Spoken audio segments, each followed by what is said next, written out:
West War Room Rivals is sponsored by Emporia State Federal Credit Union. Learn more at esfcu.com. Text or call the number 620-342-2336 to get started today. ESFCU is the Shovicks banking of choice, federally insured by the NCUA. This episode of West War Room Rivals is brought to you by JBW Solutions Industrial Safety Services, your remote safety partner no matter where work takes you. From the job site to the office, JBW Solutions brings OSHA 10 and 30 training, plus a full lineup of compliance services straight to your screen.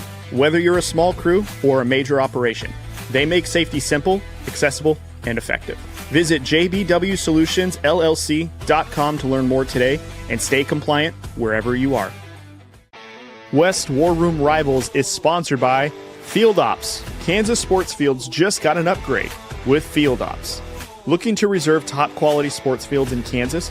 Whether you're organizing youth tournaments, adult leagues, or weekend pickup games, Field Ops is your go-to platform for discovering and booking the best athletic fields across the state. Instant online reservations, detailed field info such as locations, amenities, and photos. Field Ops is also trusted by coaches, organizers, and athletes. From Wichita to Overland Park, Field Ops has got you covered with real-time availability and streamlined scheduling. Get in the game at gofieldops.com/Kansas-KS. That's gofieldops.com/Kansas-KS. All right, friends, families, strangers, followers, welcome to the new JBW Solutions studio. I am your host tonight, Austin. We're going to do a little roll call that is brought to you by Spy Optics. Use code ORANGE20 at checkout for a nice little 20% off. Get some of your best sunglasses on the market. They have sunglasses, prescription glasses, everything in between. So we'll kick it off with roll call, and we'll start with this guy to my left. Yeah, I'm Cory. Represent Broncos country. Cody? Cody here representing Raider Nation. And I'm Matt, also representing Broncos country. Boo, I forgot. I'm 1-2 Chiefs Kingdom, in case we're wondering. But we're all tied for second place right now. That's true. Not last, tied for second. I like that. We also want to thank our new sponsors, or all of our sponsors. We already did JBW Solutions. Visit jbwsolutions.com to learn more and stay compliant wherever you are. They're veteran-owned, community-driven, and safety-focused. We also want to shout out to Badger Barrel. They hooked all of us up with a new smoker recently. We all used it this last Sunday. Fantastic. Make sure you check them out. And then also, Shank It Golf for anything golf related, the Beard Club, and then our new friends affiliate, the Homage affiliate, NFL merch. I think, Cody, you mentioned they have pop culture merch and everything as well. All pop culture, TV shows. Yep. And so it's all on our IG, all in the links, video description, everything below. But tonight, fellas, we have a very special guest with us tonight. Tonight, we're joined by the host and creator of the Sideline Attraction Podcast.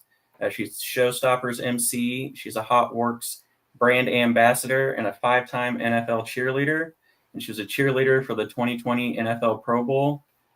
Fellas, let's welcome Taylor Arenz. Hey. Welcome. Hey. Thanks for having me on tonight, y'all. Thank you. Thank you for joining us. Yeah, of course. I'm excited to talk to all of y'all. Appreciate it. Absolutely. So we're going to kind of just dive right in. And we're going to start kind of getting to know you and everything you've accomplished so far. But for people who don't know, she's very energetic. She's always dancing, cheering, always just kind of just having a blast, whatever she's doing. So I want to know, at what age did you realize that dancing and cheerleading and everything was just kind of a passion for you? Yeah, actually, I was always like in dance and cheer growing up. And I was like 3 years old when my mom enrolled me in like my first dance class. Kind of fell out of it because I was like, just trying other things, trying like soccer and then everything. And then I fell into dancing again. And I actually was cheering and dancing at the same time. So I really committed to dancing around 8-9 years old. So kind of older, but I think it benefited me in the end because I didn't burn out as fast. Yeah. Did you ever watch the show Dance Moms? Actually, y'all are going to find this very funny. The first ever episode, I was in it, like a little in the background. Yes. So I was at the same dance competition, and I remember all the film crew was there, and we're like, what is this? We're like, why is all the film crew? I had to be like 10 years old. I was really young. So I was like, this is crazy. And then Dance Moms blew up. So is that reality real though? Like, I know reality TV is scripted in some respects, but is that like genuine? Is that what you experienced or saw during that time? I think towards the beginning, like dance competitions allowed them to go and kind of stage it. But then towards like when it became like really famous, that people banned them from even going to the dance competition because it was just so much drama. So I think a lot of it was staged for sure. Yeah. But dance moms, I mean, don't get me wrong, they can get a little crazy though. I mean, sports moms, sports dads, youth sports. I think, Cory, you work in the youth sports industry. You can speak to that fact. Yeah. It's something new every weekend, honestly, when I'm at games. I always tell the coaches in the meetings we have before the season, don't call me on Mondays because if I see your name on my phone, I know why you're calling and I don't want to hear it.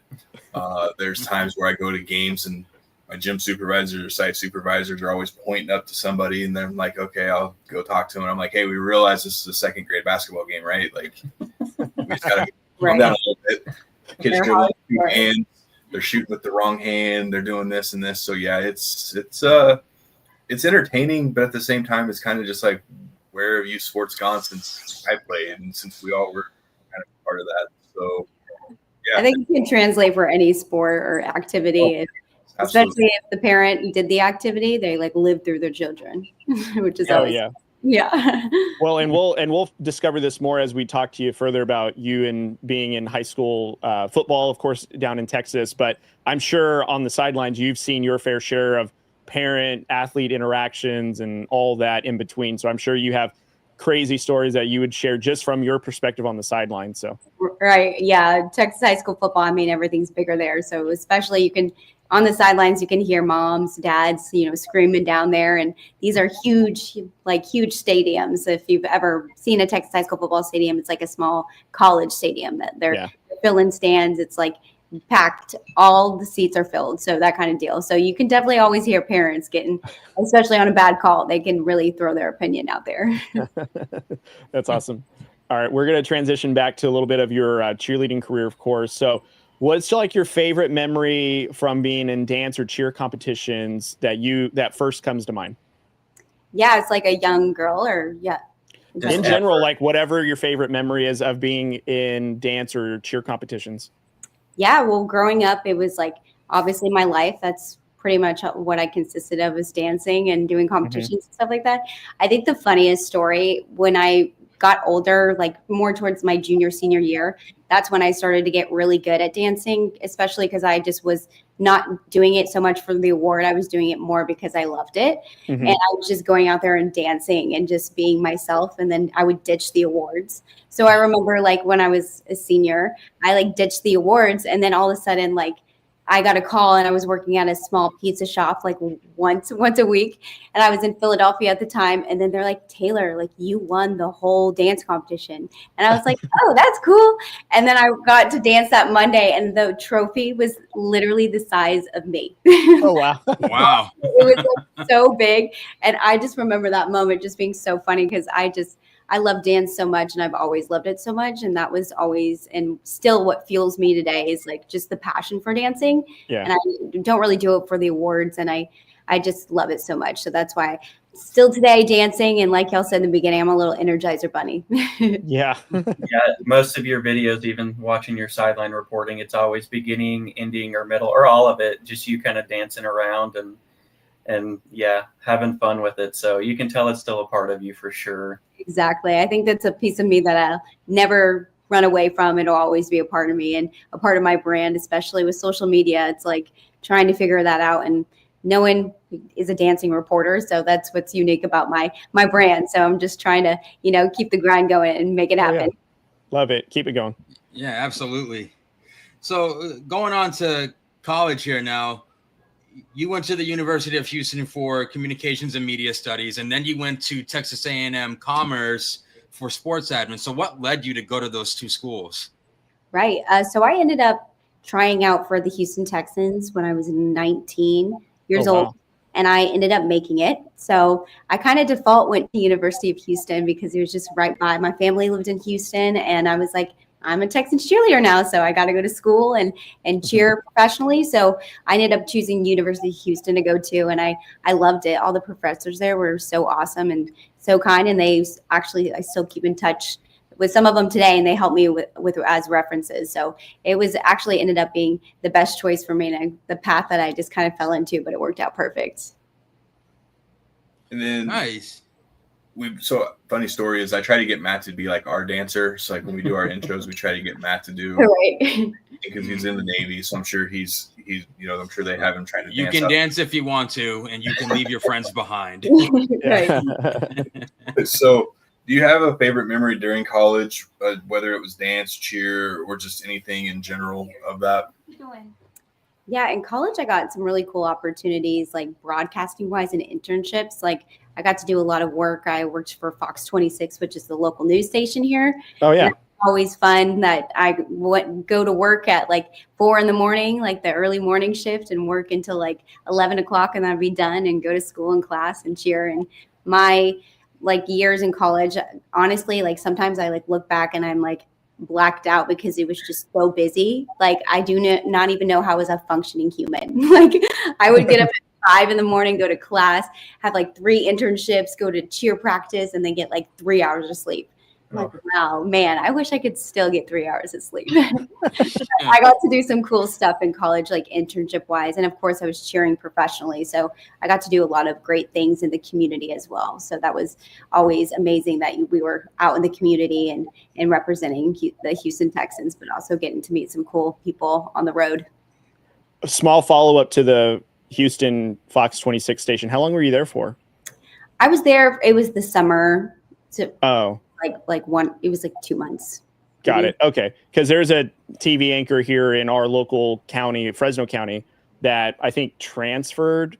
And she's got a social media presence too, not in the same respect of you and being sports media, but I was like, small world. I wonder if you guys passed each other, but I think she probably went there probably after you were already gone, because I think it was like a few years ago just when she transferred there. So Right. I'm sure we've definitely crossed paths, especially Fox 26, because I knew every reporter there, and I actually still keep in touch with some of them.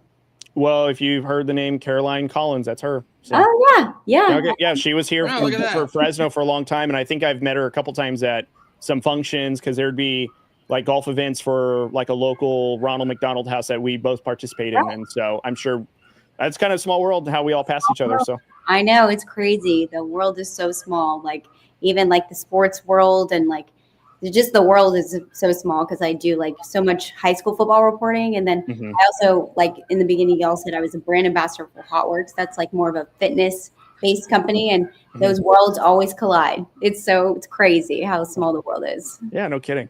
Yeah, we were on our way to a golf round this last Sunday, and we actually passed a HOTWORX location. I'm like, oh hey, Taylor's an ambassador for that. So yeah. I didn't even know they were around here. I didn't know if it was local. Like I never really researched it until kind of started getting you booked for this show, and then I still never knew there was some around here, and I was just like, oh, how cool is that like it also exists here. Right. So is that a national thing? Is that a global? It's a franchise that they have now. I believe they're up to 800 locations worldwide. Okay. They have a in Dubai. I think that's the international ones, and mostly here.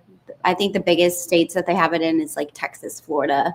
I know they have some in California, and they have actually some everywhere. New York, like every big city, but yeah, they're popping up like the new studio boutique that everyone's going to. So it's a franchise, so everyone owns it. But then I work for corporate.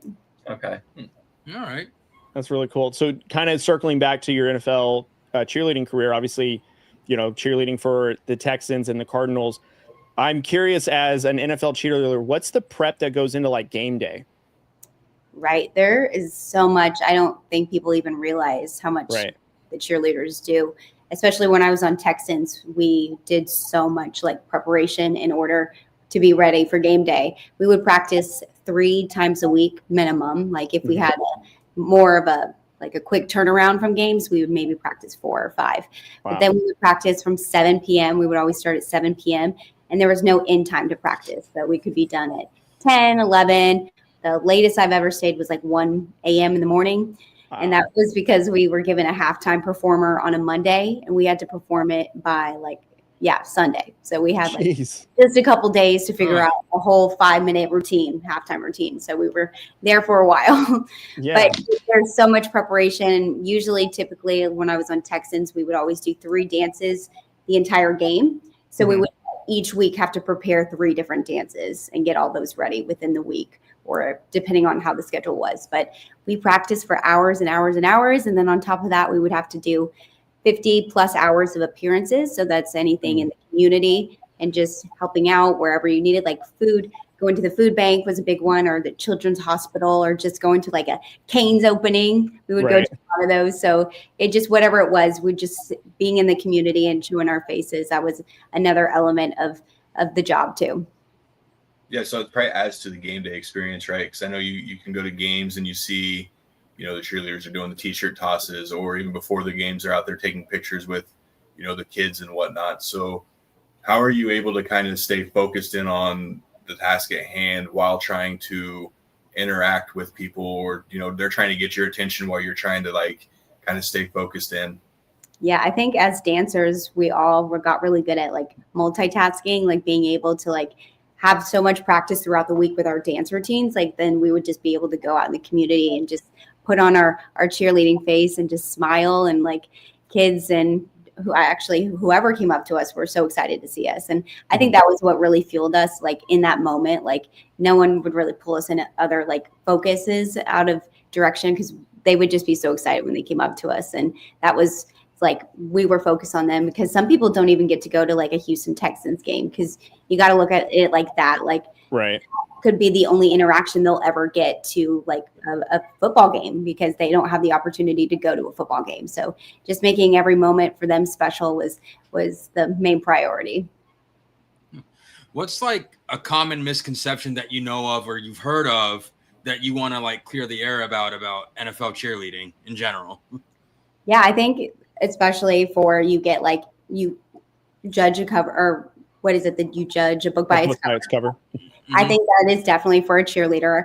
I can't tell you the number of times that I would meet people and they're just know me as the NFL cheerleader, but then they would get to know me and they're I will never underestimate a cheerleader again, because you're so put together, you're so professional, and you're so kind. And I think just people just draw conclusions we don't know, and we're not educated and stuff like that. But we have to have the job as a cheerleader on top of doing cheer, because it's only a part-time job. Right. And it doesn't pay that much either. Actually, it doesn't pay much at all. So you have to have a job on top of it, or be in school, or be a parent. So you have to have other jobs on top of being a cheerleader. So it's just an extra bonus, a second job.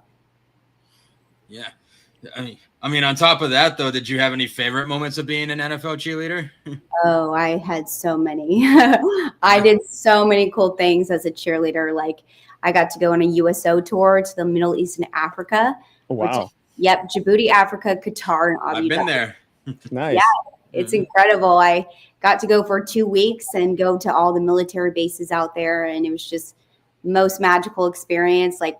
At one point, we lost all our luggage and all of our uniforms, or half our uniforms were in the luggage. So we were just sharing uniforms at that point. So it's lifelong memories. I got to go to Pro Bowl in 2020, which is the ultimate goal as a cheerleader. Not everyone gets to go, and they only send one representative from each team. So that's a huge honor going. And your team, your coach, and the fans vote for whoever goes. So that was an incredible honor. And I also got to do an international games when I was on the Cardinals. I got to go to Mexico City, which was a cool opportunity, and play in the big soccer stadium. I think there was 107,000 people. That was wow, that's insane. Yeah, it was the biggest crowd I've ever performed in front of, which was so cool. And yeah, so many other things. And those are probably just the highlights that stick at top of my head right now. I mean, those are good highlights to have. So. Yeah. Yeah, no kidding. So, but sorry, Austin, did you go ahead and ask your question? Because I have a follow-up real quick. No, I was just going to ask, we've heard from some of the former players about some of their favorite, time in the NFL wasn't necessarily like playing or anything, but it was like the brotherhood that they formed. Is there kind of that same thing with cheerleaders? It's like, is there like a sisterhood formed, like for lifelong friendships and everything come from that as well?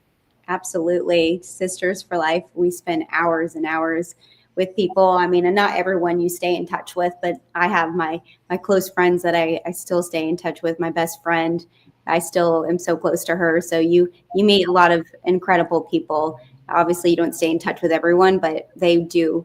I will say they do become a part of your life, and it's like a bond forever that you'll have. I love that. Yeah, you can go with your follow-up, Cody. Thanks. Taylor, what do you do to like decompress? Because I imagine like between the dancing, the cheerleading, the exhaustion of learning routines and putting on a face for everybody, you said you multitask. So you have to at some point turn it off. Like, what do you do to decompress, to like, kind of just be even keel? That's a great question, because people are like, how do you do it all? Yeah. Sleep. Okay. But yes, but no. But yeah, I am big into self-care. Like I love like any sort of like cryotherapy, or like any sort of like getting my hair done, like nails, any girly thing. Usually that's how I like relax. Or yoga. I don't even know if that falls in the same category. HOTWORX, I guess. Uh-huh. Going to do my own workout. I'm a big runner. Okay. I've run a couple of marathons. I've run 5 marathons. So I'm big into running. And then I love to hang out with friends and family. So whenever I have some friends, or my family is all close by, so whenever they're free, I try to go see them as much as I can. Well, that's good. That's a really good way to decompress. And it sounds like some of the things that you like to do is just kind of like to where you can just like process everything. Like the running is more like therapeutic, it sounds like, and like just being able to sit in your own just silence of like, okay, no one needs me. We're good. All right, now we can do the next thing because I had a chance to like take a breath.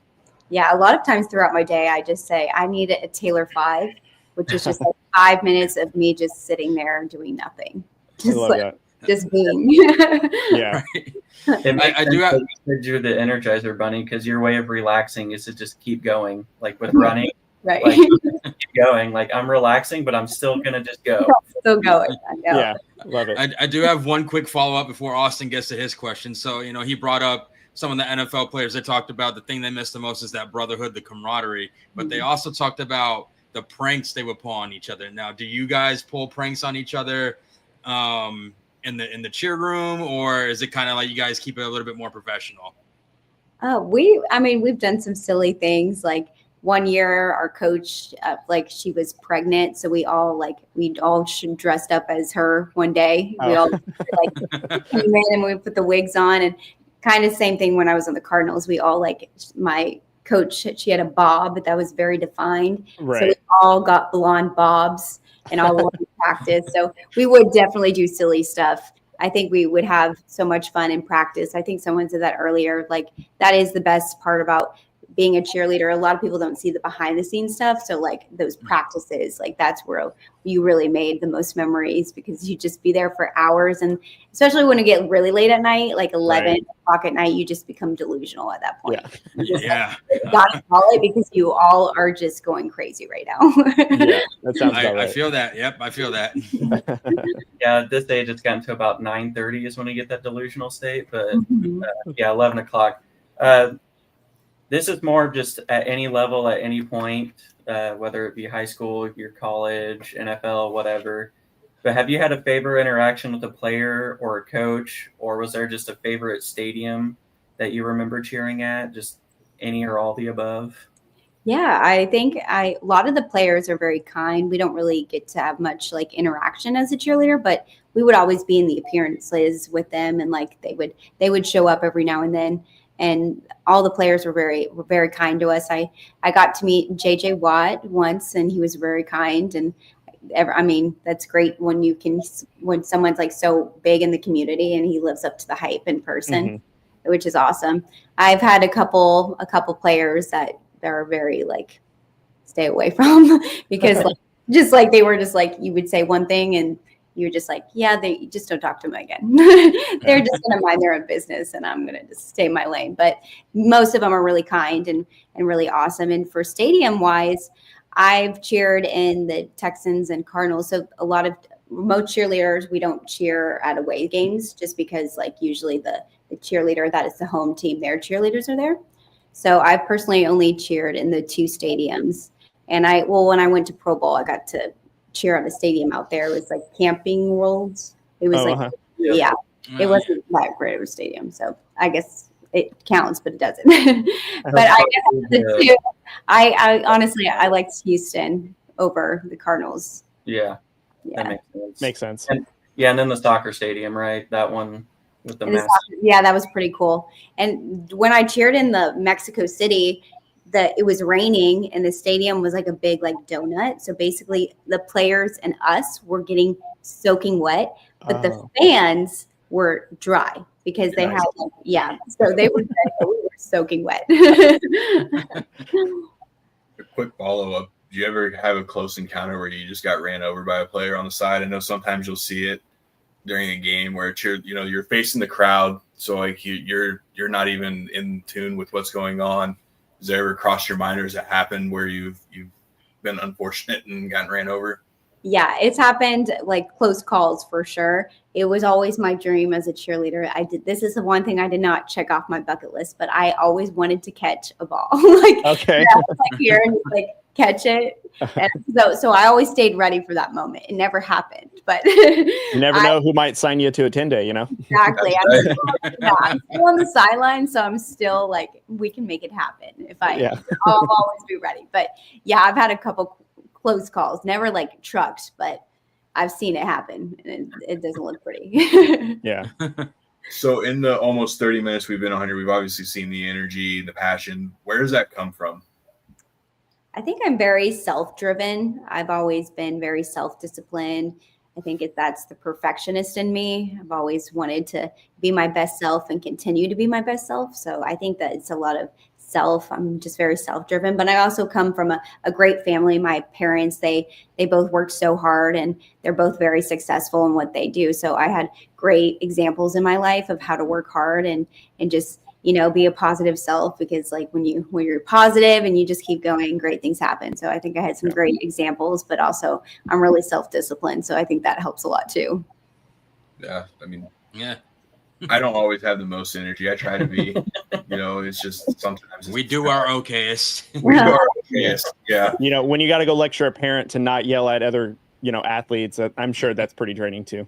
Yeah, it has its perks, but it also has its downfalls. But that's like, if we're ever needing that energy or pick me up, let's just go watch some of Taylor's content. There you go. When we say we need a Taylor 5, that's to go get energy from your content to bring us up. So sending the energy, exactly. That's what we do. You can never be sad when you're smiling. 100%. So that's why I think I smile so much. It's like, just keep going. Good.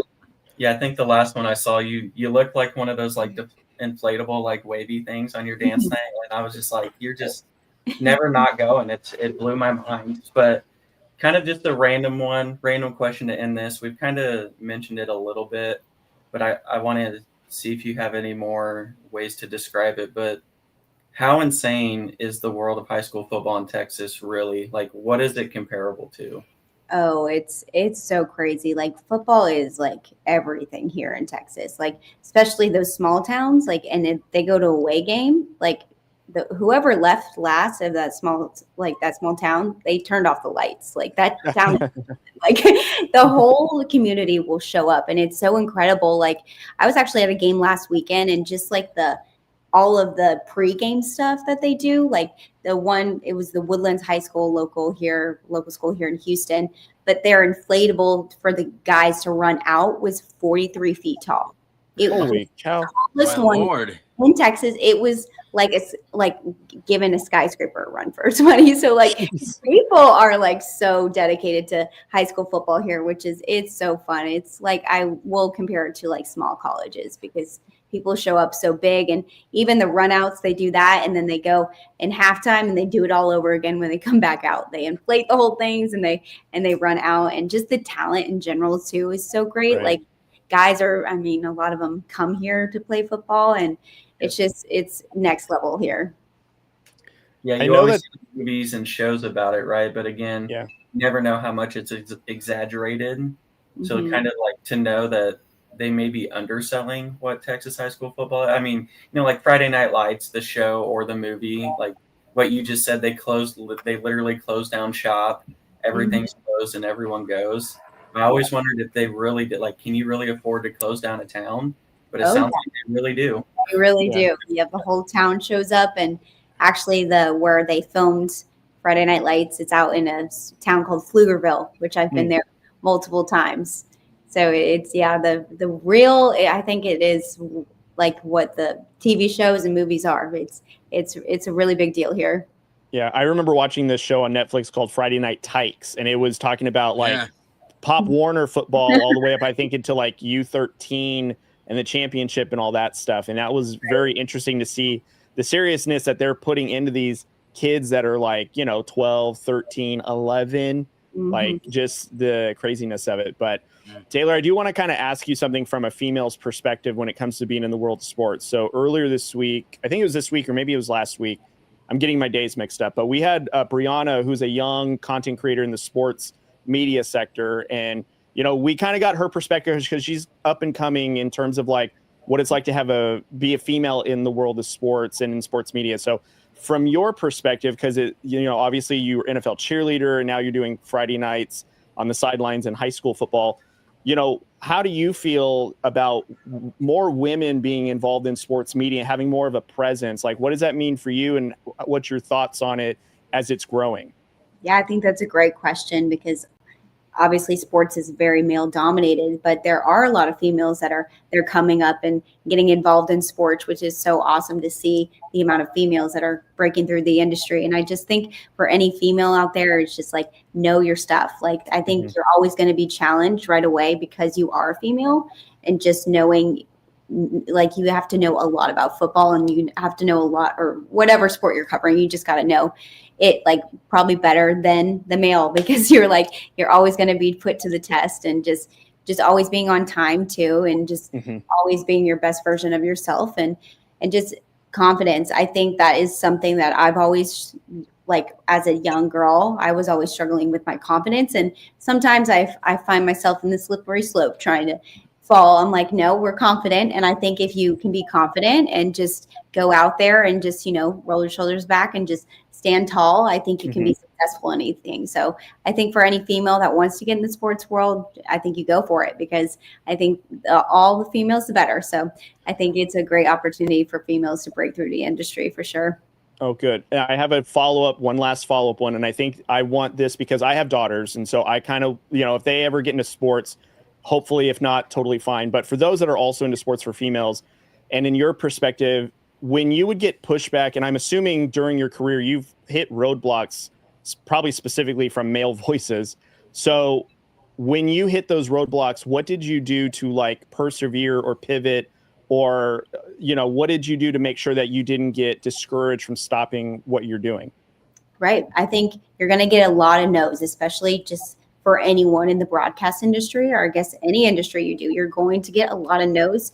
And I really think that you get no's in your life for one, to make you stronger, and two, because it wasn't the right one for you. Like, there's a bigger opportunity for you, or it just wasn't meant for your path. So I always think of it like that I got that no because it wasn't meant for me, and there's something bigger there. Like, there's something out there. Like, I'm going to continue to work hard and focus on myself and just keep going. And I think that's a lot of people can fall into that trap of like, oh, I got that no, like, I'm bad. Like, and then they are the self-sabotage. So I think if you just continue on and just like, know you're great and that you got that no because there's a better one out there for you. I think that really helps people. I would hope would help people in life, that if you just continue to go, that you'll make the dream happen.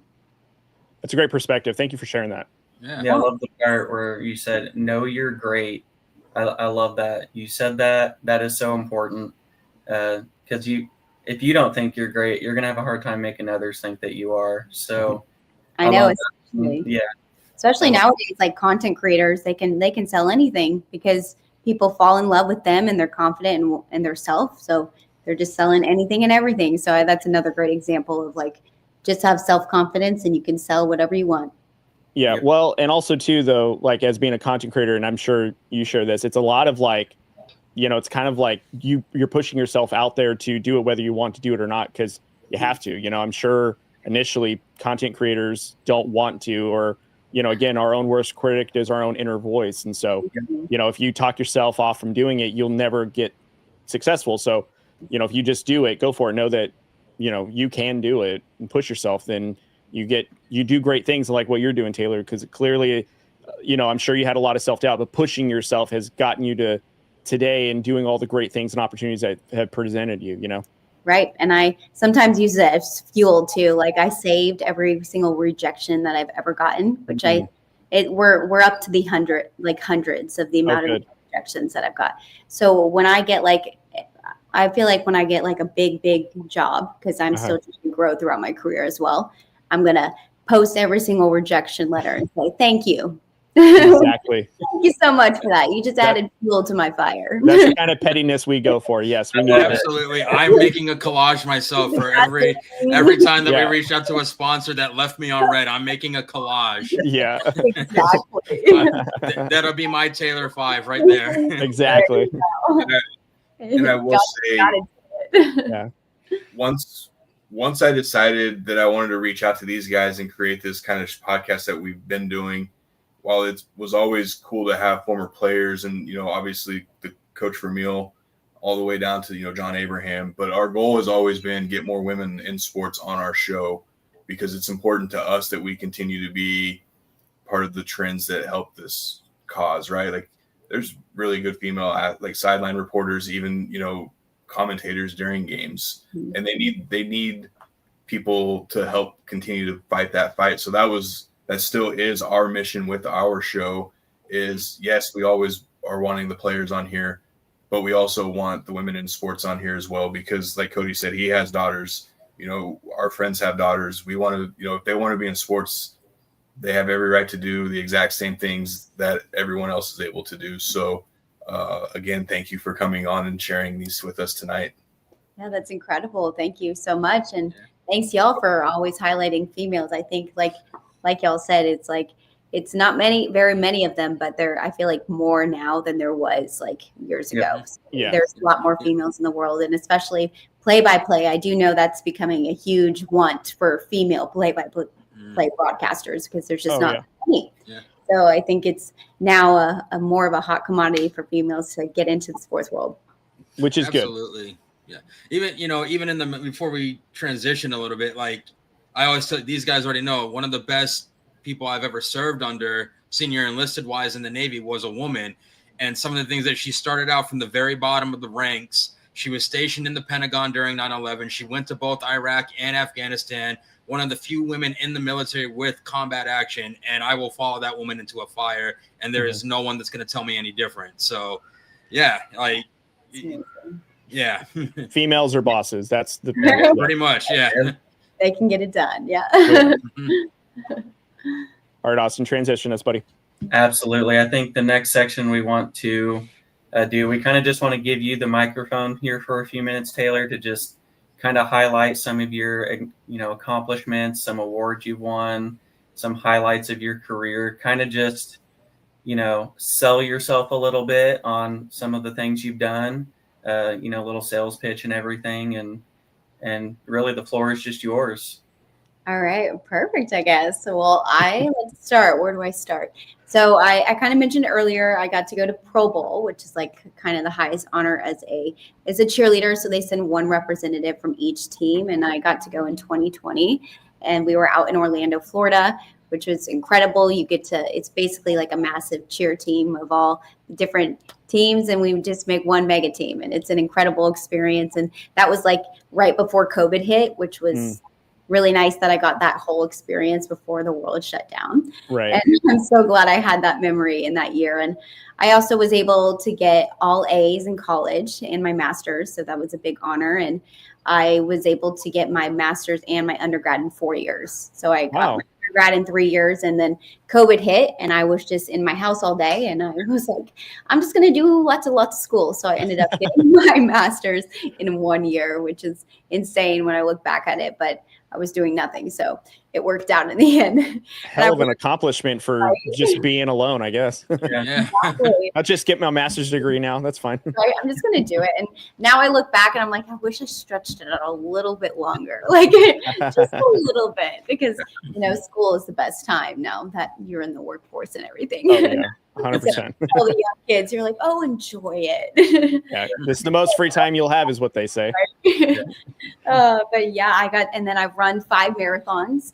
That's another huge accomplishment. So people don't know what a marathon is. That's running 26.2 miles. And I've done that 5 times. That's incredible. Yeah, I've heard the word. I never knew what it was. Yep, 26.2 miles. Which were the cities that you competed in? So my first one was in Arizona. Okay. And then my next one was in San Diego, which I will say San Diego was the hardest course because it was just like up the hill, down the hill, up the hill, down. Oh, yeah. Mega hills, down the hill. And I actually think the downhills hurt more like the next day because your shin. So we're just, yeah. It's hard to walk after that one. And then I did the Houston Marathon, San Antonio, and Galveston.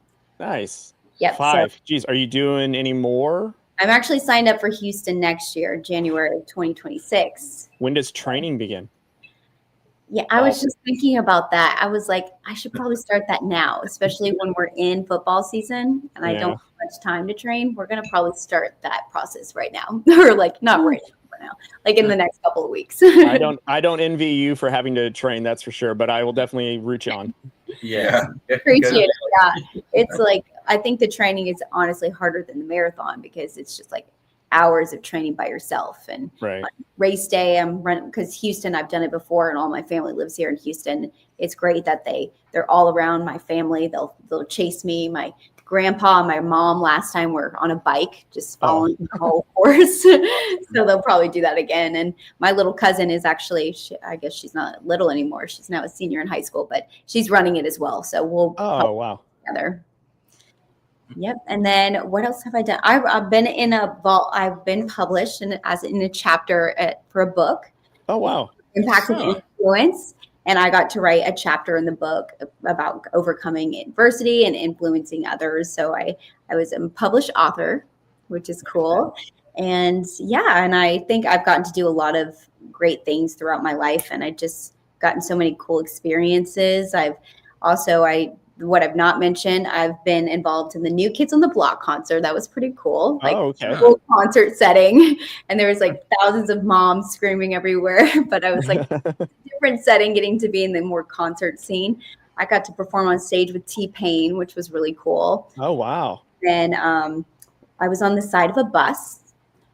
So one year, the Houston Texans, so they had a bus that the Texans created to go throughout the city for the Houston Texans. And it was my picture that they selected. I don't know who selected the picture, but I was on the side of the bus.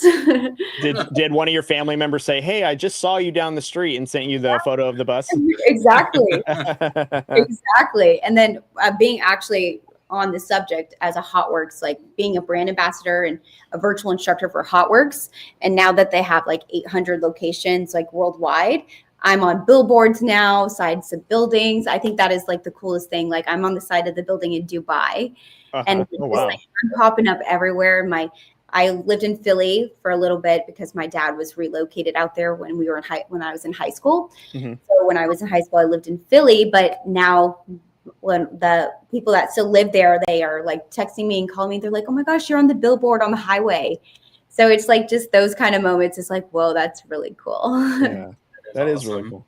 Yeah. So I've done a lot at my age and I am still continuing to grow. So I do have a lot of great experiences and it's just been a journey and I hope everyone can keep up because I do a lot of unexpected. Yeah. Well, we're following you on social media, we're always curious to see what you're up to next. And I'm sure what you just named is not the end of it. I'm sure you have so many things in the pipeline that you just maybe can't announce yet, or it's not finalized. And whenever you do decide to announce those, like we'll be the first ones to see it and support and show as much appreciation and love towards it. Cause we know that you're going to have big things ahead of you. If you're already got billboards in other countries, I can only imagine what's coming down the pike for you. Well, I appreciate y'all, and I appreciate your support. It's much appreciated. Yeah, we'll stick to following you on social media because Lord knows we won't follow you in a marathon. That's all you. Yeah. I'll check the results for you, and I'll like the post for sure. Yep. Zipping through, yeah. It takes about the fastest I've run it is 3 hours and 30 minutes. Oh, that's just really 3 good. hours. Yeah, About 3 weeks. it's a lot of running. Yeah. Oh, yeah. I mean, still a ton of training to even get to 3.5 hours. That's still a lot. About 8-minute miles, which is a lot for consistent. I think, also the one thing I didn't mention in this is that in 2023, I got invited to try out for the WWE and did that. Oh, no kidding. No way. I'm actually in a reality show about it. It's called WWE Next Gen. It's on Roku. Yes, I've heard of this. And I'm in one of the episodes, or I'm actually in, I think, 8 of the 10 episodes. Okay. Because I'm really curious because I watched WWE not as regularly as I used to, but what was that experience like? I'm sure that was crazy. It was insane. So I remember Shovicks, I know. Sorry. I need a tangent. I need a 10 on that one. Yeah, I'll give you guys the tea. So when I got the call, or like a recruiter found me on Instagram and he like DM'd me, and then I was like, is this real? Like, sometimes you get those fake ones. I was like, I guess I'll give him some time to meet and see what this is all about. And then I met him. I was like, oh, this is real. Like, he's like, yeah, we're going to do a reality show. When we film it, we're inviting everyone to UCLA for the training, and it's going to be filmed all within like 4 days. So I flew out and I tried, and they had the rings. They had 4 rings that they put on the practice facility of UCLA, like for the football players, like on the football field. And we would go in the rings. We didn't do any fighting, but we did more drills, like forward rolls. We would run the ropes, and then we would all run the ropes together. There would be like 4 of us in there running at a time. Okay. Learned how to bump, which is like basically like lying on your back and taking a fall, basically. A belly flop backwards. Yeah. Did you watch wrestling growing up? No. Okay. I did not, but I think what they liked about me was obviously I have a very big personality, energy, and it's very WWE is like more of now like the showman side. So they were intrigued with that. So we also had to do like promos ourselves. There was like 2, and then the last day we got to perform in the comedy store. Oh, okay. Comedy show. It was like the big comedy place in LA. I think I know what you're talking about. I think it is the Comedy Store. Yeah, it was a cool experience for sure. And actually one of the girls that I met throughout the process lives across the street from me. Oh, no kidding. Oh, nice. Yep. That kind of reminds me of, so back then it used to be called Tough Enough, where they made like, it was like a Real World meets like wrestling tryouts and stuff like that. And, they would have however many contestants try out, and, it'd be like an elimination process if they didn't get it to get a contract. And ironically enough, a lot of the big wrestling stars today came from that reality show, but they were eliminated, but they stuck to it and made it. But I think that's really, really cool because their female presence has probably never been bigger than it is today in terms of wrestling. So I'm curious, like, oh man, were you a wrestling fan growing up? But the tryout experience must have been really interesting, because if you've never been in that world, I'm sure you're like, what am I doing now? Exactly. And I had to study so much like before going into it, like just going on YouTube, like what is a promo, like what is that all about, and just kind of figuring it out as you go, because it was just definitely a unique process. I bet. That's really cool. Did you ever get to jump off the top rope and just I don't know wrestling terms either. What jump off the top rope and just body slam someone? The turnbuckle? No, I did ride an elevator with Ric Flair though. That was pretty cool. Oh shoot, that'd be really cool. It was just me and him. So he had this swanky purple jacket on with all these flowers, and I was just in there and open, and he walks in with his little security. I was like, that's a great jacket. And then a few hours later, we were in the big ballroom, and they're like, we would love to introduce Ric Flair. And he came out with the jacket. I was like, oh my goodness, I should have known him. That's really funny. At least I said I like this jacket. Yeah. I'm like, at least that's all that I said. Yeah. That's great. That's awesome. Yeah, I love the experiences and everything you've accomplished. And I think, like Cody said, we'll be watching because we know there's still so much left for you to accomplish, and looking forward to it. But we're going to move on to what we call our lightning round, kind of just a fun, quick, kind of rapid fire Kind of yes, no, quick answer questions, but you can answer however you'd like. You're our guest. If you want a novel, it doesn't have to be quick. We're going to start with one. I think I know the answer now after having you on here for almost an hour, but which was more pressure for you, dancing and cheering in front of, an audience, or the sideline reporting? Honestly, I want to say probably the sideline reporting, only because here's my explanation. I danced my entire life and I got into broadcasting just like now I think this is year 6 for me. Mm-hmm. And I've been a dancer just longer. And so I'm just more familiar with dancing in front of a big stage. More of your comfort zone. I thought you were going to hit me with a neither. You're like, I don't feel pressure. I mean, don't get me wrong. I still get my little jitters, like, especially if it's like a big game and just running up to the coach. But that's what I live for, that thrill. Right. She gave the Matt Prater answer. I don't feel no pressure. Yeah. Yeah. All right. Ironically enough, I have the next one. So this is a broad question, so you answer it to whoever comes to mind. But is there a player that you would love to interview on the sideline? It can be any player, college, pro, whoever. And if you have a player in mind, who would that be? Oh, I think there's a couple that you can name as many as you want. Yeah. I mean, obviously, like Michael Jordan would be a really cool one. Yeah. Current, let's see. Or Tom Brady. He's another good one that I would love to. Peyton Manning. Oh, yeah, that'd be great. Yeah. Who else? I think definitely those would be the top 3. That's a great top 3 too. Let's leave it there. Yeah, those would be the top 3. You and Peyton Manning would be an absolutely blast of an interview. Like, that would probably be the funnest interview. Yeah. Yeah, if he's actually as much of a blast as he seems. I almost interviewed him actually a couple months ago with my job with the Maxwell Club. I worked for college football and the college football awards for them. Mm-hmm. And they were claiming, they're like, we're going to get Peyton Manning on here for you. It never ended up working, but I was pumped up. So we'll make it happen eventually. Hey, Matt's like, we've been trying to get Peyton Manning on here. I think we're a little ways away from that, but yes, if I get them, I'll send them to you guys next. That would be awesome. I've done everything but actually handwrite a letter to the studio that Omaha Productions. That's the only thing I haven't done yet. So they're gonna get to me eventually. Well, Taylor, and if we get to him first, then we'll definitely turn him over to you. Okay, so we'll make that deal. Absolutely. All right. Win-win. Okay, great. So I got the next question, and it's kind of like, which is the better experience for you, the Friday Night Lights or NFL Sundays? Ooh, that's tough. Well, right now in my life, Friday Night Lights. Okay, great answer. Because right now I said this, I think, before the show started, but I do Thursday night football and Friday for high school, and then Saturday is college. So it's like 3 back-to-back games. So usually Sunday, it's like kind of pay attention to the NFL, like leisurely look at it. So we're more currently focused on high school and college. There we go. That's a good answer. All right. Yeah. But even looking at some of the stuff on your, I was even looking on some of your Twitter or X page earlier, and some of the high school kids that you're interviewing. I mean, these are not just small, these are some big time, these 4 or 5 star guys.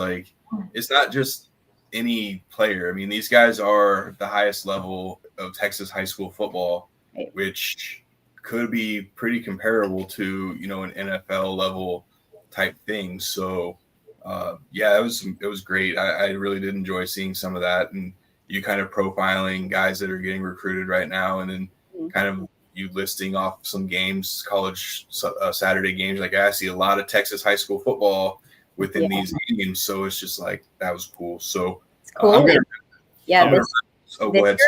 Finally, I'm getting the turnover, because I guess this is year 6, 5, 6, I think, for me. But now it's I was I've interviewed someone from every team at this point, because there's so many high school football players that filter through all these teams. That's so cool. It's cool to see the turnover. So I want a prediction from you. Who's going to win the NCAA national championship and the Super Bowl this I've year? been losing sleep over this question because I wish this question was asked to me next week because this weekend is where I feel like we're really going to figure out like some things, because right now I'm like in Penn State and Oregon, but they play each other. So we're going to see how that filters out. So I think those would be my top two. And I think Ohio State, I mean, they're up there, but I think their team is just too young, too new. And yeah, I like Penn State or Oregon. So I think whoever wins that game will win the Natty. What about the team up the road from you? Do you think Arch Manning and those guys get it figured out? What was that? What about Arch Manning in Texas? You think those guys get it figured out? Ooh. Well, I come from an Aggie family. So if I would say they got it figured out, then my parents would be very upset with me. Well, I know how that is. One of my best friends is an A&M guy. They go to the 12th field at least once a year. And if they do figure it out, I hope they figure it out after the A&M game. There we go. Love that. All right, so we're going to finish it up with our typical question that we like to ask our guests, and it's just, when people hear the name Taylor Arenz, what do you hope they think of or remember when they hear your name? Oh, I love that question. I just hope when people hear my name, I was a kind, hardworking person that like is in the sports industry, but like spreads so much joy and is there to help people when they need it, especially like young female broadcasters that want to break through the industry. Definitely feel free to reach out to me, because I think a legacy lives on through teaching others. So if any person has any sort of need or want, please let me know, because I would love to help out, because I think that is literally how you spread joy. And I just am here to make the world a better place. So I just hope that I'm spreading joy and just making everyone happy and yeah, continuing to work hard. That's a great answer. Yeah, love that answer. I can say for an hour was definitely very enjoyable for us. I think we've learned some stuff as well, but we've also shared some joy and some good memories, and kind of learned that you really are an Energizer bunny that just keeps going and going and going. Right. So we appreciate you for taking the time for joining us. We know you're a very busy person. So we're very honored that you even given us an hour of your time in the middle of the week. So truly an honor, and we do truly appreciate it. Yes, thank you all so much. It's been so much fun, and I think what y'all are doing is so great. So I just appreciate you having me on here. Oh, that's really kind of you to say, Taylor. Thank you. Thank you. Absolutely. And then if you want to take some time to either plug your socials, your shows, anything that you kind of want to plug here, this is your time. Yeah, easy enough. All of my socials are Taylor Arenz, exactly how it's spelled on the screen, and one word for X, TikTok, and Instagram. And then I also have a sports account called Sideline Attraction, and that I have an Instagram for that. And I also have a podcast for Texas HS Football. It's just Texas HS Football Podcast with Taylor Arenz. And then I have my Sideline Attraction podcast as well. Perfect. Yeah. We'll make sure those are linked down below. Yeah, and I can vouch. Always great content. It's always fun. It's always knowledgeable. She is always dancing like a maniac out there, but it's truly enjoyable to see. But it's awesome. So make sure you follow, support, and just watch where she goes, because she's well on her way to accomplishing even more great things. So we'll have those posted and make sure people can get out there and you can hopefully spread your joy into our audience and our followers a little bit too. So I think that's it, boys. Yeah, it's always nice having this different guests, right? Like we say it after each show, but I do think I can speak for everyone here where you do have an open invite to our show anytime you want. You let us know, we'll make it happen. We'll work around the schedules. But we would absolutely love to have you back on throughout the football season, and even in the off season when we start diving into some off season talk and whatnot. So open invitation to the War Room. We're super excited, and thank you. Perfect. Yeah, I'll come back anytime and talk football. Perfect. Taylor, it was a true honor, true joy. It was really nice to connect with you. I can't wait till you come back, and can't wait for whatever else you got cooking up soon. And I'm sure it's going to happen in any moment. So thank you again for giving us your time. Yep, of course. Thanks, guys. Thank you. Take care, Tay. Take care. Man, that was such a fun guest, guys. That was fun. Yeah. That was a blast. Yeah, getting a female's perspective in the world of sports, like that is a genuine, like it's a really cool thing to just hear that different side of it, because it's all shifted to us. So it's really nice to see people like kind of breaking through and being a presence, being a voice. Like, glad that Taylor's one of those that are doing it. You know, kind of like what I referenced earlier. We have young Brianna who, you know, is doing her thing, trying to break through the world of sports as a young content creator in the sports world as well. So it's really cool to see it's growing, like, and I'm glad that we're a part of that.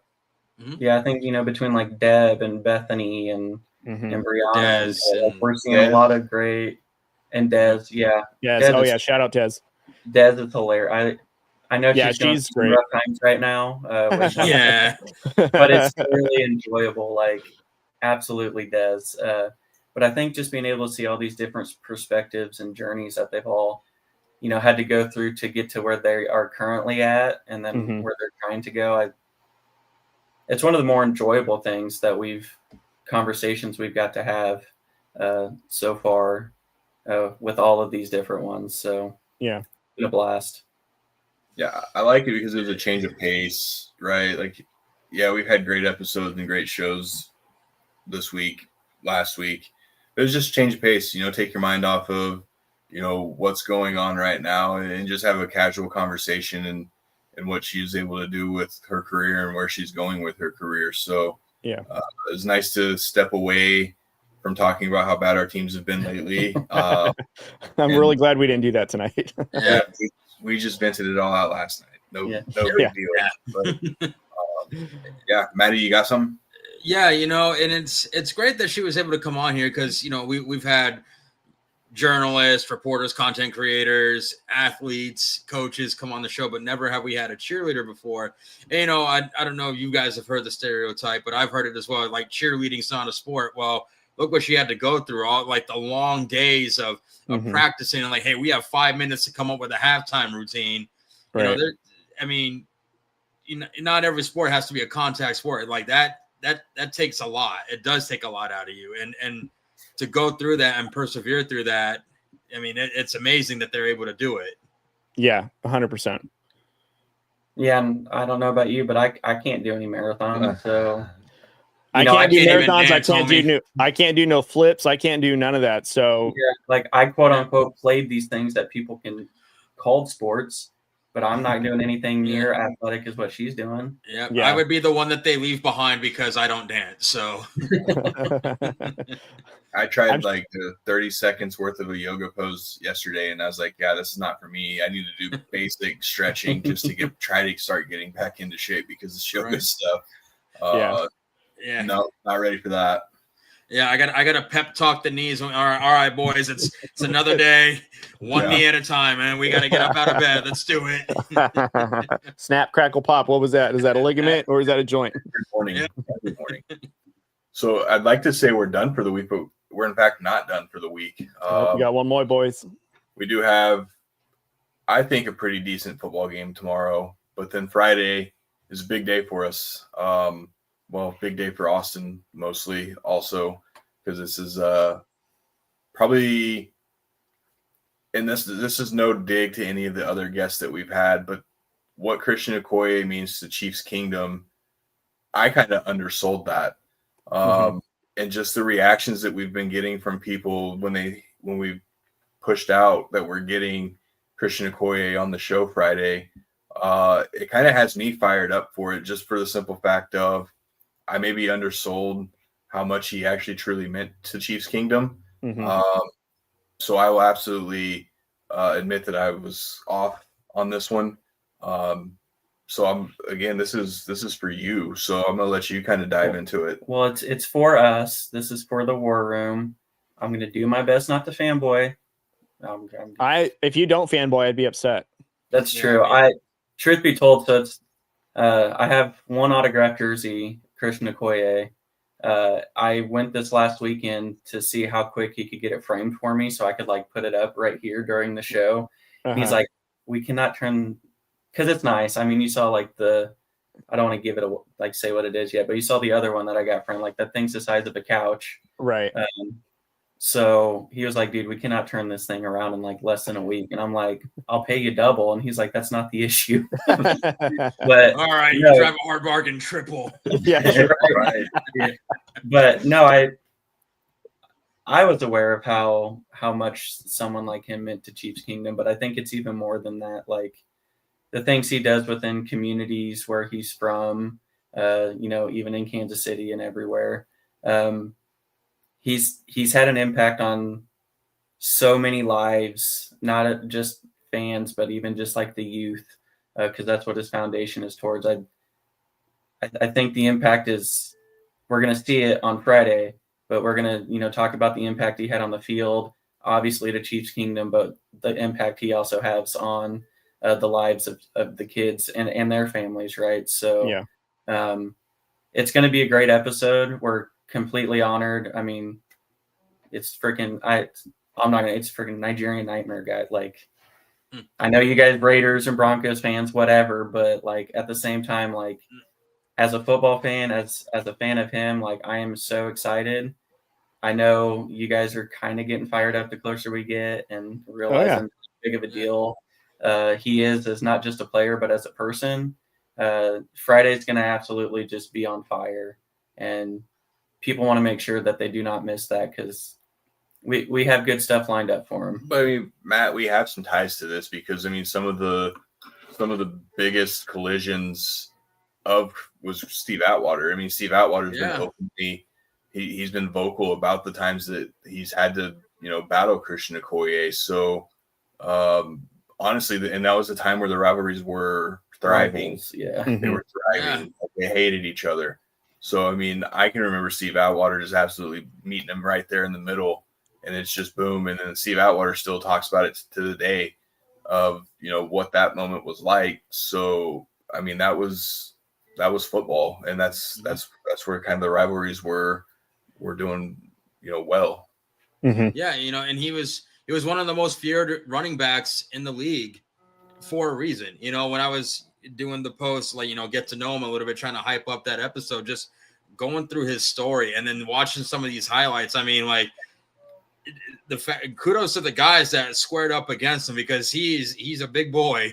Yeah. Once he's got that full head of steam, like, you better be prepared, because if you're not, the game's over, and you wake up, the game's already over, and you don't know how you got there. So. Yeah, I think that's going to be kind of the beauty of the episode with him, is we're going to talk about how physical and tough, and how much of his nickname, how much of a nightmare he was on the field, but he couldn't be more opposite off the field. Just a gentle giant, caring dude, good dude. And I think Friday's episode, we're really going to touch on both sides of Christian Okoye, like just that nightmare on the field, but the exact opposite off the field. And I couldn't be more excited. I'm doing my best not to like use my like Ron Burgundy voice right now. Like, I'm Ron Burgundy? Yeah, like where I'm just randomly screaming, but definitely want to make sure you tune in. And if you can't tune in, to make sure you go back and watch that, because it's going to be glorious. It's going to be a great time. It is. Anybody else have anything before we get out? You guys don't forget to subscribe to the podcast. Like, come on. If you guys are watching and not subscribed, please do us a favor. Subscribe, share this, follow us along. I mean, we've got some stuff cooked on the calendar, which is great. Like, we talk about this every single day, guys, when we're on the show, and we get more excited anytime we get people that respond back and we get them on the calendar. But for those that are watching and not subscribed, please hit that subscribe button. Like, I feel like we're doing something super fun. We're interviewing great people like Taylor and Christian Okoye. Like, it's some stuff cooking around here. So you guys definitely want to subscribe and be a part of it. Yeah. And then we start next week with Blaine Bishop. Like, there's no time off. Like, we're rolling. But subscribing doesn't only help you guys. It also helps us, right? Like, it helps you when you subscribe, because you get notified, right? You don't even have to remember when we have a show. you subscribe, it'll pop up and let you know we're going. Right. And you're going to be like, oh crap, I have to drop exactly what I'm doing and watch. That's so right. It helps you as much as it helps us. So we're trying to have you do yourself a solid by subscribing. One subscription a day can help a podcaster in need. We need that over some like dramatic music or something. Where's Sarah McLachlan when you need it? Where's Sarah at? Yeah. In our fresh new studio of JBW Solutions studio, that is. So huge shout out to Jeff and his team for, again, just believing in us. I don't know what I'm supposed to do with my hands right now, but it's right here. There we are. The car went real fast. Car went real fast. Drove real good. Turn right. Big shout out to those guys for sponsoring us.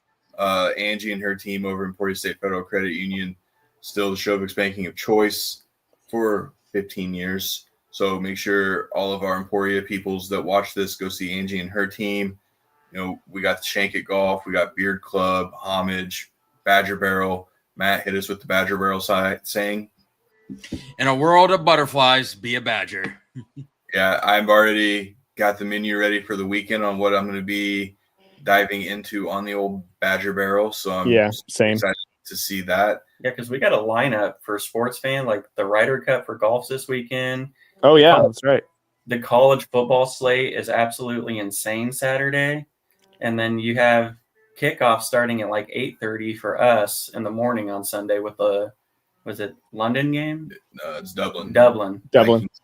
Yeah, Viking Steelers. So there's going to be a lot of time you can use your Badger Barrel. So what's on the menu, boys? So I believe Saturday I am doing wings and sliders. And then Saturday I'm going to do some garlic butter chicken. Sunday. So I was like, man, we're eating good Saturday. I was like, man, that smoker's busy on Saturday, ain't it? Yeah. I had those actually reversed. Saturday is going to be the garlic butter chicken, and then Sunday is going to be sliders and smoked wings. Yeah. Well, my mom just messaged me, because she's coming into town to help my wife out while I'm at Fleet Week. And she's like, what are we making Sunday? So, Mom, I don't know. What do you want? I've been told that we're doing ribs and chicken this weekend. So ribs and chicken. Why not? So yeah, that was what my wife had told me, because I told you guys we did the tri-tip on Sunday, and I didn't think I did a great job, but I need practice. And she goes, well, let's do chicken and ribs over the weekend. I was like, bet. So that's what we got going. Yeah. Corey informed me I need to spray stuff on the meat, and I had no idea. Yeah. I'm just waiting where I messed up again. So it's the basics. I mean, there's so many other things. It's not even necessarily a spray. I mean, it was funny. So for those behind the scenes, when we got our smokers and we're putting them together, Matt and I are like, well, what do we need to get this started? He sends us like a list, like you need charcoal, you need this, you need that. And like, okay, great. So I think Matt, you and I were doing ours on the same day. So we put it on the smoker, and Cory texts us, did you guys get what's your guys' spray? And we're like, I beg your pardon, what? And you're like, yeah, are you guys doing cider or whatever else? And Matt goes, I have no idea what you're talking about. Wait, we're supposed to have a spray now? And we were all kind of confused, like, wait, that wasn't on the list of things to get.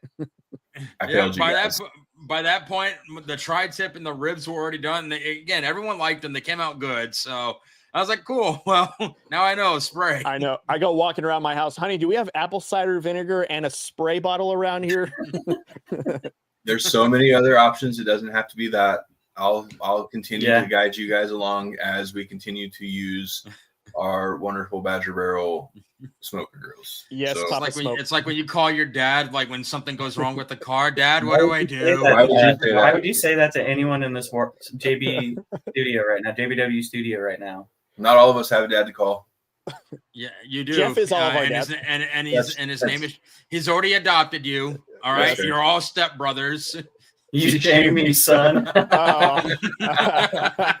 Which one? You have 3 others now, Professor Dickweed. It's not the one who has a smoking grill. We don't have smoking grills. I'm like, yes, Jeff, I was trying to walk your son through the steps of smoking meat, and he was just like, beg your pardon? What? But I did it, and it was great, so... Suck it. You guys know what's next. We'll get it there. So again, thank you all that tuned in tonight. Thank you for Taylor for joining the show. Obviously, she'll have an open invitation on here. So here again, and yes, thank you. I think It's an excellent what? Hell yeah. What's up? Damn, Jeff claims it. Well, and then Mama Shovic, Cory is an excellent on the smoker/grill. I didn't see Austin's name on there, so I guess she loves Cory more than Austin. He does. Loser. That's what I saw. I'm always the bronze child. I'm a grandma's boy. Yeah. Are you the fourth place runner up? Out of 3 people. I am. Now I'm the only one here without a dad. I didn't mean an excellent. Just meant excellent. Oh, okay. I knew what you meant. I can read something. See, still nothing about Austin. Yeah. Austin who? So make sure you guys smash the subscribe button. Make sure you guys tune in Friday night. We have Christian Okoye joining.